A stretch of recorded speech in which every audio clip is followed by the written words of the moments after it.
I talked last week about how something almost went flying through my TV screen when the Lions traded down and drafted the running back Gibbs. And apparently, I wasn't the only one because Swift pretty much did the same thing for the Lions. He set out a barrage of tweets and everything, about being upset that the team didn't tell him they were taking a running back. He felt personally betrayed, all this stuff. And the fans kind of roll their eyes about that because we just went through that with Jamal. You can't see me, but I'm rolling my eyes, and maybe Joe noticed that. Go on. Yeah. So he ended up getting traded to Philly for a fourth round pick In and like a seventh round 2025. and a seventh round draft swap, which is a far cry from the first round pick that the Lions spent on him in the previous regime. Second round pick. Was it a second? Yeah, that's Yeah. right. It was a second. You're right. High second, though. It was very high. Right. But when Jalen Ramsey's going for a third, it's hard to imagine the running back whose replacement you obviously just drafted getting a whole lot more than that. So it's hard to get mad at the Lions for that much. Well, you can because if they knew they were coming into that draft getting one of these guys, if it's not Gibbs, maybe they were thinking Bijan would fall to 12. Maybe they were thinking they get A Chain or Charbonnet. You got to trade him before the draft when he still has value. As soon as they picked up Gibbs, every team knew they were getting rid of Swift, and it was give him peanuts to be first in line.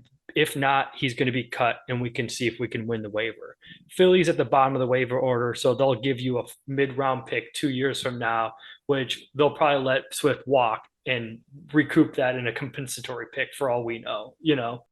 And I just think that that's where it was bad on the Lions' part. I always think it's funny when players get mad when they think the team owes them that they're going to a heads up because you don't know how the draft's going to go. I think it was pretty clear that the Lions wanted Witherspoon, and they smartly traded back when he wasn't there. But I don't think the Lions had any intention of grabbing Gibbs in the sixth pick or even having the 12th pick. I think that was kind of a backup plan, which not the best plan, but they took Swift early and they gave him a lot of years. And as we had mentioned in previous podcasts, shout out to previous podcasts, that it sounded like Swift was already out on the coaching staff. We saw the writing on the wall, so it's hard for me to believe that Swift did not himself.